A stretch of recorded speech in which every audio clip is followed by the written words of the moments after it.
बाप का बदला लेगा तेरा मंथन. वडिलांचा मर्डर करणाऱ्या संजयवर 28 वार करून कात्रज बोगद्यात खेळ संपवला लेकानं. सिनेमाला लाजवेल अशी थरारक कहाणी. वडिलांच्या खुनाचा 23 वर्षांनी मुलानेच घेतला बदला. हे ऐकूनच मन सुन्न होतं आणि बदलेची आग किती भयानक असू शकते हेही दिसून येतं. हे प्रकरण भोर तालुक्यातील शिंदेवाडीतील एका मुलाने 23 वर्षानंतर आपल्या वडिलांच्या खुनाचा बदला घ्यावा हेच त्या मुलाच्या मनात कसं रुजलं असेल असा प्रश्न आहे. हे एका खुनाच्या किंवा बदल्यापुरते मर्यादित नाही तर मानसिकता लक्षात घेणं हे देखील तितकंच महत्त्वाचं आहे. नमस्कार, मी अनुजा आणि तुम्ही पाहताय पोलीस वॉरंट. मंथन वैद्य आणि त्याचे वडील दिनेश वैद्य हे पुण्यातील विश्रांतवाडी परिसरात राहण्यास होते. ते पुण्यातच मजुरीचे काम करत होते. त्यावेळी कुटुंबाची ओळख संजय देशमुख यांच्याशी झाली होती. दोघांची मैत्री इतकी घट्ट होती की हे दिवसभर सगळीकडे सोबत असत. 2003 मध्ये या दोघांमध्ये एका किरकोळ कारणाने वाद झाला आणि देशमुख याने दारूच्या नशेत दिनेश याचा खून केला. या प्रकरणात देशमुख याच्यावर विश्रामबाग पोलीस ठाण्यात गुन्हा दाखल करण्यात आला आणि त्यात त्याला अटकही झाली. हा सगळा प्रकार एप्रिल 2003 मध्ये घडला. वडिलांची हत्या झाली तेव्हा मंथन हा अवघ्या 1.5 वर्षांचा होता. तेव्हा त्याला खून आणि मरण काय असतं याचं काहीही गंध नव्हता. पण परिसर हळहळला होता तो एका चिमुकल्याच्या वडिलांचा छत्र हरवलं यामुळे. या दुःखातून सावरत मंथनच्या आईने मुलाला सांभाळलं. सदाशिव पेठेमध्ये खानावळ सुरू करून मंथनची आई उदरनिर्वाह करत होती. दुसरीकडे वडिलांची हत्या प्रकरणात कोर्ट कचऱ्या सुरू होत्या. निकाल काय लागेल किंवा पुढे काय होईल याचा विचार मंथनने मात्र तेव्हा सोडून दिला होता.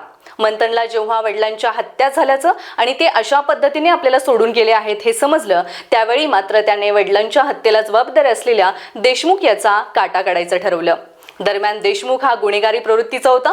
त्याच्यावरही 4 गुन्हे दाखल आहेत. तो कारागृहातच होता. एका गुन्ह्यातून देशमुख एप्रिल 2026 मध्ये जामिनावर बाहेर आला. दुसरीकडे मंथनची वडिलांच्या खुनाचा बदला घेण्याची भावना मनात होतीच. त्यातच देशमुख कारागृहातून बाहेर आला असल्याचे त्याला समजले आणि त्याची भावना आणखीनच तीव्र झाली. त्याने देशमुखवर पाळत ठेवली. दुसरीकडे देशमुख यालाही मंथन आपल्या पाळतीवर आहे व तो आपल्याला मारण्याची तयारी करत असल्याचं समजलं. त्यातच मंथन याच्या मावशीचा पती संदीप कोच यांची भेट झाली असता देशमुखला मंथन आपला खून करण्याच्या तयारीत असल्याचं समजून आलं. त्याने मंथनला समजावून सांगा नाहीतर मीच त्याचा गेम करेन अशी धमकी दिली. मंथनला देखील ही बाब समजली. त्याचा पारा आणखीनच चढला. त्याने देशमुखला संपवण्याचा पण केला. 19 जुलैच्या रात्री देशमुख हे पुण्यातील मुंडवा भागातून कात्रजच्या दिशेने जात असताना मंथन व त्याच्या साथीदारांनी पाठलाग केला.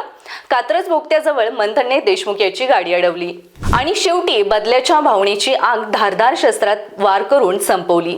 देशमुख यांचा खून केल्यानंतर मंथन याने त्याचे साथीदार पसार झाले. या प्रकरणात राजगड पोलिसांनी गुन्हा दाखल करून तपास केला. तपासात सीसीटीव्ही फुटेज, तांत्रिक विश्लेषण व गुप्त माहितीच्या आधारे स्थानिक गुन्हे शाखेने मंथन, दिनेश वैद्य, सौरभ सागर परदेशी यांना ताब्यात घेतले. चौकशीत त्यांनी नियाज शेख, संदीप कोरी यांच्या मदतीने हा खून केल्याची कबुली दिली.